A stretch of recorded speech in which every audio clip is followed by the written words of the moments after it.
श्री गुरु सत्ताय नमः। सभी को प्रणाम। पिछले वीडियो में परम पूज्य गुरुदेव ने बताया माँ गायत्री ही वह कामधेनु है जो आयु, आरोग्य, ऐश्वर्य आदि प्राप्त कराती हैं और फिर साधक को ब्रह्मलोक ले जाती हैं। माँ ही वो कल्प वृक्ष हैं जिनके सहारे से मनुष्य की कामनाएं परिष्कृत होती हैं, सांसारिकता से हटकर ब्रह्म की ओर मुड़ जाती हैं। गायत्री मंत्र ही वो पारस है जो साधक को अमृत ज्ञान देता है। साधक तत्व ज्ञानी हो जाता है। उसे समझ में आ जाता है कि वह शरीर नहीं है। शरीर तो मात्र वस्त्र है जो बदलता रहता है। गायत्री साधक का मृत्यु भय समाप्त हो जाता है। परम पूज्य गुरुदेव ने बूटी सिद्ध महाराज की कथा सुनाई जो भगवती गायत्री के परम उपासक थे और परम सिद्ध संत थे। आइए आगे सुनते हैं। गायत्री का 5वां नाम ब्रह्मास्त्र है। ब्रह्मास्त्र वो होता है जिसकी चोट कोई भी बर्दाश्त नहीं कर सकता। ब्रह्मास्त्र वाम मार्गी तंत्र प्रयोग है। इस प्रयोग से दधीची की हड्डियों से बने वज्र से वृत्रासुर मरा था। वज्र उन ऋषि की हड्डियों से बना हुआ था जिनकी नस नस में गायत्री मंत्र समाया हुआ था। इसीलिए मित्रों, गायत्री के 5 मुख हैं, 5 रूप हैं और 5 नाम हैं। ये सभी अलंकारिक रूप से गायत्री के गुणों का ही दिग्दर्शन कराते हैं। मैं ये सब गायत्री की महत्ता नहीं बता रहा, प्रयोग बता रहा हूँ। मैंने 3 प्रयोग बताए, पूजा, कर्मकांड, भावना और ध्यान की बात भी बताई। बीज और जमीन का उदाहरण भी आप भूलिएगा मत। मैं आज रहस्योद्घाटन करता हूँ कि मंत्र बड़े उपयोगी हैं, पर उनका लाभ देखने के लिए व्यक्तित्व परिष्कृत एवं उज्जवल बनाना पड़ता है। सत्य, दया और करुणा का जीवन में समावेश करना पड़ता है।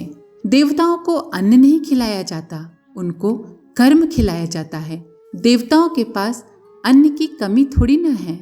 संत उदार हो जाता है। आपके घर में बूढ़ी माताएं जो अच्छी चीजें घर में जब आती हैं तो उसे स्वयं न खाकर बच्चों को खिलाती हैं। उदार पुरुष, संत पुरुष यही करता है। सोचता है मैं खाकर क्या करूंगा, मैं तो खाने वाले को देखकर ही खुश हो जाऊंगा। आध्यात्मिक मनुष्य ये नहीं सोचता कि मैं दूसरों से क्या ले लूं, वो तो ये सोचता है कि मैं दूसरों को क्या दे सकता हूँ। उदारता का समावेश होते ही जीवन में भगवान की आधी किरणें तो आना शुरू ही हो जाती हैं। ये बताए गए प्रयोग बड़े ही मूल्यवान हैं।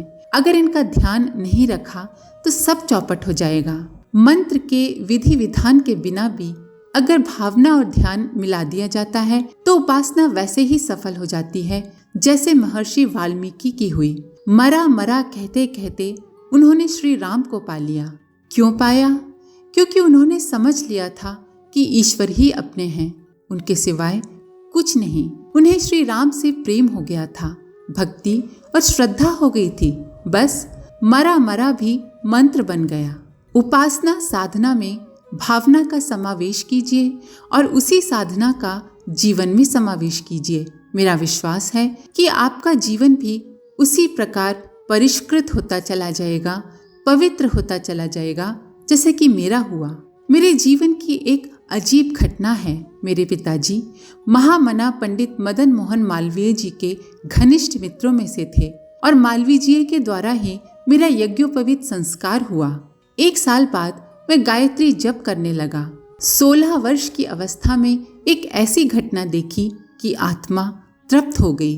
पूजा की कोठरी में गायत्री जप कर रहा था। दीपक जल रहा था, उसका प्रकाश संपूर्ण कोठरी में विद्यमान था कि अचानक मुझे दीपक की ज्योति में एक नंग धड़ंग साधु दिखाई दिए। मेरे पसीने छूट गए। मैं हड़बड़ा गया और घबराहट से आक्रांत हो गया। मैं भागना चाहता था, चिल्लाना चाहता था, पर भय ने उन सबको दबोच लिया। मेरी बोलने की हिम्मत ही नहीं रही। तब उन साधु ने कहा, डरो मत, हम तुम्हारे गुरु हैं। मैंने मन ही मन सोचा, ये कैसे गुरु हैं जो बिना बुलाए ही आ गए और डराए जा रहे हैं। उन्होंने फिर कहा, डरो मत, हम तुम्हें प्रकाश देंगे। बेटा, तुम अपनी आंखें बंद कर लो।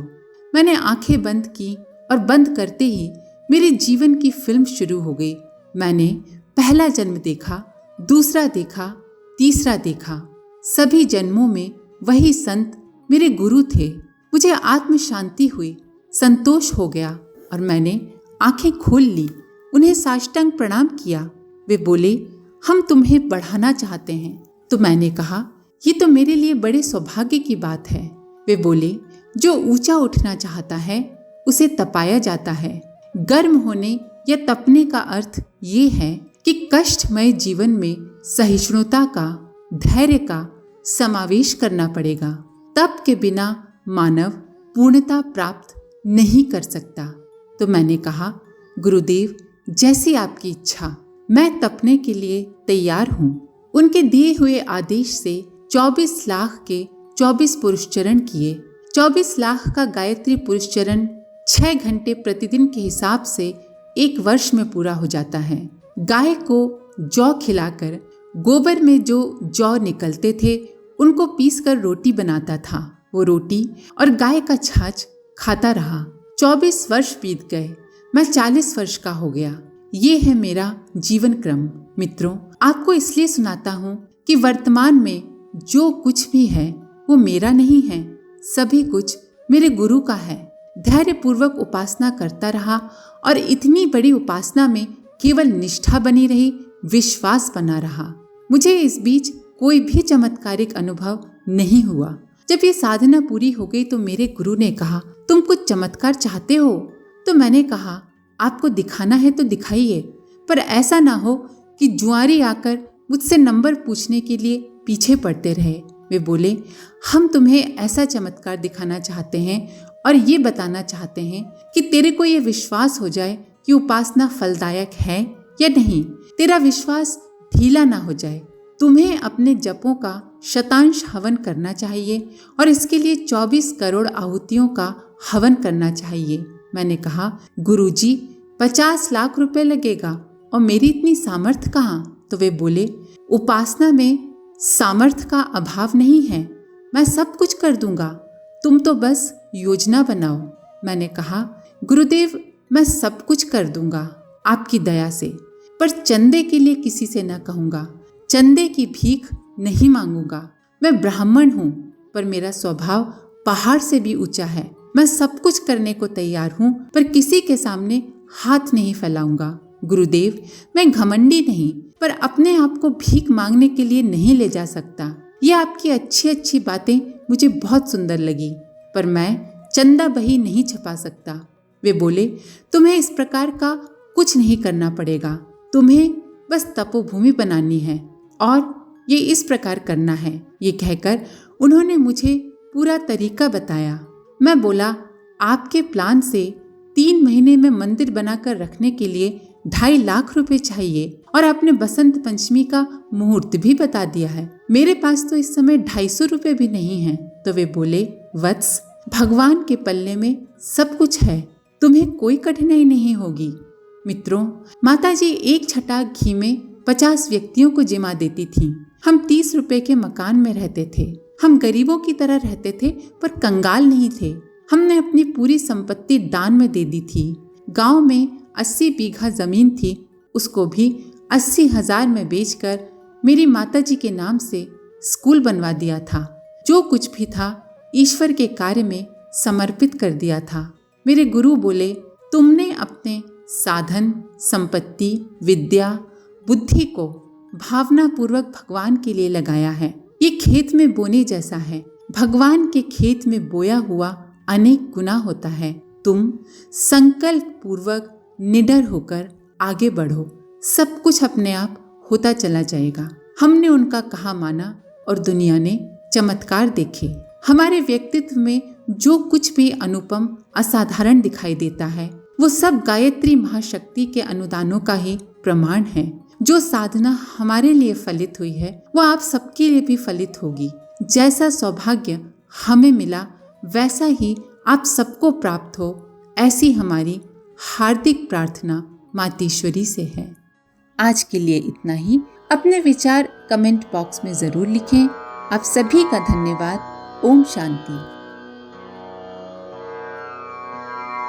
हमारे YouTube चैनल को सब्सक्राइब करें और बेल आइकन को दबाकर ऑल पर क्लिक करें ताकि आने वाले सभी वीडियोस की नोटिफिकेशन आपको मिलती रहे।